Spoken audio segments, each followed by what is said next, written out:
Ada wanita yang menjatuhkan kertas-kertasnya di kantor. Seorang pria dengan dingin menginjaknya dan mengatakan ia harus berhati-hati. Hai halo guys, kembali lagi di channel Aksi Film. Kali ini kita akan mereview film bergenre romance thriller yang seru nih guys. Film ini juga udah didramakan loh. Ini dia, alur cerita Cheese in the Trap. Dikisahkan ada gadis bernama Seol. Belakangan ini, seniornya yang misterius bernama Yojung mendekatinya. Ia sangat populer, perhatian dan juga lembut. Seol curiga ada sisi yang disembunyikan Yojung di balik kebaikannya itu. Seol ingat tahun lalu ia bertemu dengan Yojung untuk pertama kalinya. Seol merasa ada yang janggal dengan Yojung yang selalu ramah. Seol juga tak sengaja mendengarkan percakapan Yojung dengan seseorang di telepon. Seol kepergok saat itu, dan Yojung menatapnya dengan dingin. Sungguh sangat berbeda dengan Yojung yang sekarang. Ia tengah makan bersama dengan Seol dan menunjukkan senyumannya yang manis. Hal ini membuat Seol menjadi tidak nyaman. Sementara itu, ditampakkan ada seorang pria bernama In-ho yang datang ke Seoul untuk menemui kakaknya In-ha. Mereka telah menumpang hidup dengan ayahnya Yojung sejak kecil. Seoul adalah wanita mandiri dan bekerja keras. Ia bekerja paruh waktu untuk membiayai kuliahnya. Kebetulan saat itu In-ho melihat Yojung sedang bersama Seoul. Ia pun mendatangi Seoul sewaktu pulang dan memaksanya untuk ikut dengannya. Hidung In-ho pun berdarah dipukul oleh Seoul, sehingga Seoul mentraktirnya makan. Sewaktu makan, ia menceritakan tangan kirinya dijahit karena tingkah Yojung. Ia juga mengatakan Seol pasti tidak mengenal Yojung dengan baik. Keesokan harinya, Seol menceritakan pada Yojung tentang pertemuannya dengan In-ho. Yojung pun memintanya untuk mengabaikan In-ho karena ia bukan teman. Mereka lalu sepakat nonton bersama untuk keperluan tugas mereka. Setelah itu, scene berganti di mana In-ha tergelincir di kamar mandi sehingga sedang dirawat di rumah sakit. Yojung meminta In-ha berhenti mencari perhatian dan merepotkan, serta berpesan pada In-ho untuk berhenti menguntitnya. Seol menggunakan dress waktu di bioskop. Karena ia tampak tak nyaman, Yojung memberi jasnya pada Seol. Ia juga memuji kecantikan Seol. Di perjalanan pulang, Seol berjalan bersama Yojung. Ia berteriak saat melihat ada bayangan di gedung. Yojung mengatakan tidak ada apa-apa di sana. Yojung lalu mengatakan pada Seol bahwa ia telah berubah dari masa lalunya dan meminta Seol untuk berkencan dengannya. Seol pun mengiyakan. Di kelas, Yojung duduk di samping Seol dan mengabarkan pada orang-orang mereka itu berkencan. Mereka pun mulai berkencan manis dan menghabiskan waktu bersama. Seol merasa yang ia alami tidak nyata, namun ia ingin menikmati masa indah itu tanpa memikirkan hal lain. Adegan berlanjut, Seol sedang bersembunyi dari seorang pria bernama Satria. Dahulu, Satria sedang emosi dan mengatakan pada semua orang bahwa Yojung bermuka dua. Namun setelah sadar, ia cepat-cepat meminta maaf pada Yojung dengan penuh ketakutan. Merasa kasihan, Seol menghampiri dan menyemangatinya. Sejak saat itu, Satria sering menguntitnya. Ia pun akan mengatakan mereka bertemu secara kebetulan di setiap tempat. Kembali ke saat ini, Satria sedang memaksa Seol berbicara dengannya. Ia akan memukuli Seol. Namun tiba-tiba, In-ho menyelamatkannya. In-ho juga mengancamnya sehingga Satria ketakutan dan pergi. Di perjalanan, Satria memaki-maki In-ho. Ia lalu mendatangi Yojung dan mengucapkan selamat karena sudah jadian dengan Seol. Satria mengancam akan membeberkan pesan Yojung tahun lalu dengannya, yang berisi saran Yojung pada Satria untuk mendekati Seol. Satria juga memanas-manasi Yojung dengan menunjukkan foto Seol dan In-ho, namun Yojung mencuekinya dan pergi. Adegan berlanjut, Seol dan Bora sedang menatap sepatu yang bagus. Tiba-tiba In-ha mengambil sepatu itu. Mereka pun berdebat, dan In-ha menjambak mereka berdua. In-ho yang melihatnya langsung menarik kakaknya pergi dari sana. Di sisi lain, Satria memposting foto dirinya tidur bersama wanita. In-ho lalu flashback ke masa lalu. Ia sedang bermain piano di depan audiens. Namun bekas jahitan tangan kirinya terbuka dan tangannya berdarah-darah menekan tuts piano. In-ho lalu meminta maaf pada Seol atas tingkah kakaknya. In-ho juga melemparkan roti apel pada Seol, sementara Seol melemparkan kotak jus pada In-ho dan mengenai hidungnya. Hidung In-ho lagi-lagi berdarah sehingga Seol mentraktirnya makan. Mereka bercakap-cakap dan beradu mulut. Lalu Yojung datang. Yojung berbicara sarkas pada In-ho dan memperingatinya untuk tidak menguntitnya lagi. Sewaktu mereka berdebat, Seol mabuk dan memaki-maki mereka berdua. Ia pun pingsan dan digendong oleh Yojung.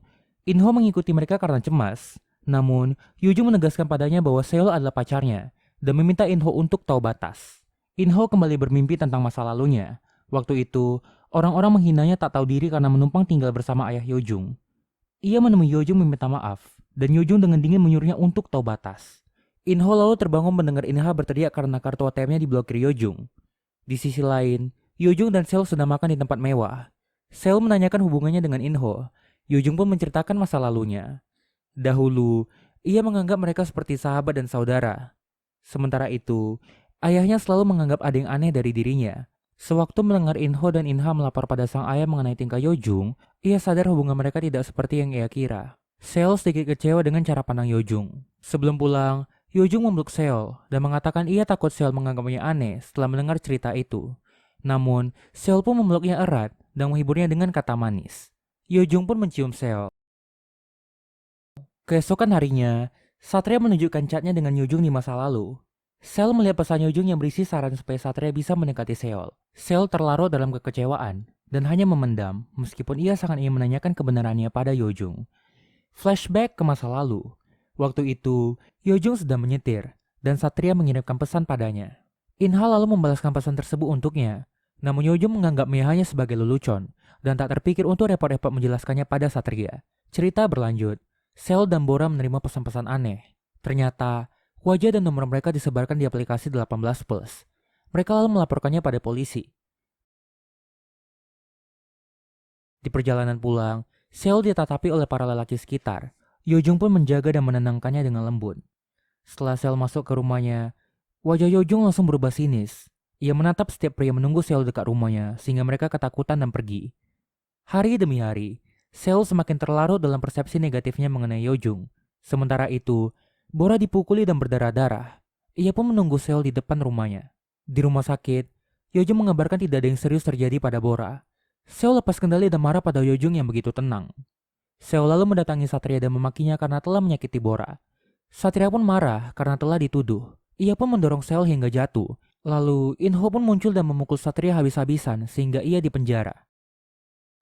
Yojung pun datang dan berbincang dengannya. Inho menduga kali ini Yojung akan memperalat seseorang lagi untuk menghabisi Satria, karena dahulu Yojung juga demikian. Saat Inho dipukuli teman Yojung hingga tangannya robek, ia tidak mengaku dan mengatakan itu adalah salah Inho sendiri. Di malam hari, Yojung membobol masuk ke ruangan Satria yang dipenuhi dengan tempelan foto wanita. Keesokan harinya, Sel bertemu dengan Inha di kampusnya. Saat itu, Yojung sedang berlatih menembak. Inha datang memaki-maki Satria dan mengaku sebagai salah satu wanita korban kebejatan Satria. Seperti kata Inho, Yojung memperalat dan mengutus Inha ke sana. Sel dan Yojung pergi ke kantor polisi untuk mengeluarkan Inho. Dan saat itu, Inha datang ke sana untuk menerima kartu ATM dari Yojung. Di perjalanan pulang, Inho bertemu dengan pria pembunuh yang dijuluki Bata Merah. Dia pun mengejarnya. Di sisi lain, Sel meminta penjelasan Yojung mengenai kejadian Satria dan Inha tadi. Yojung mengatakan lain kali saja, sehingga Sel marah dan masuk ke apartemennya. Kebetulan, Bata Merah naik ke lift yang sama dengan Seol. Inho berteriak menyuruh Yojung menghentikan si Bata Merah. Yojung langsung berlari menaiki tangga, dan sesampainya di lift, Bata Merah langsung kabur setelah memukul Seol hingga berdarah-darah. Inho mengejarnya. Yojung menenangkan Seol sembari menunggu ambulans. Sementara Bata Merah memukul kepala Inho dengan sangat keras. Bukannya sakit, Inho malah tertawa. Ternyata Yojung telah tiba di belakangnya. Ia memukul Bata Merah dengan brutal, dan Bata Merah mengatakan bahwa Yojung sama saja dengannya. Yojung akan memukul tangannya yang menyakiti Seol. Namun saat itu, Inho berteriak memanggil Seol sehingga ia menghentikan perbuatannya. Seol dirawat di rumah sakit dan kepikiran dengan sikap Yojung. Ia buru-buru mendatangi Yojung untuk meminta penjelasan. Seol mengatakan ia paham dengan tingkah Yojung yang saat itu sedang emosi karena dirinya. Namun kekerasan itu tidaklah bagus. Yojung menyesali perbuatannya itu. Sewaktu Sel menyinggung masalah pesannya dengan Satria dahulu, Yojung berusaha menghindari percakapan itu. Sel mengatakan ia ingin mendengar jawaban jujur dari Yojung, bahwa waktu itu Yojung belum menyukainya sehingga ia mengirimkan pesan itu. Sel menginginkan jawaban itu karena bagaimanapun ia tak akan bisa melarikan diri dari Yojung karena ia sangat menyukainya. Yojung mengaku sebenarnya ia takut Sel akan meninggalkannya dan menyakitinya karena itu. Namun sekarang ia tak takut lagi. Ia lalu berterima kasih karena Sel telah menyukainya. Setelah itu, mereka pun bercomot mulut. Di sisi lain, Yojun telah berbaikan dan mengirim nomor telepon profesor pengajar piano pada Inho. Saat mengantar Sel pulang, Yojun teringat Sel pernah bertanya sejak kapan Yojun menyukainya. Waktu itu di kampus, ada temannya mengatakan Sel adalah versi wanita dari Yojung. Ia selalu dimintai bantuan oleh orang sekitarnya. Yojung memperhatikan Sel sejak saat itu. Waktu semua orang meninggalkan pekerjaan pada Yojung, Sel tetap melakukan bagian tugasnya. Saat Yojung menyuruhnya pergi, ia tak mau. Yojung pun ketiduran dan Sel menyelimutinya. Yojung terbangun di pagi hari dengan selimut. Ia menyelimuti Sel yang tertidur di sofa. Sel ngigau dan memegang tangan Yojung saat itu.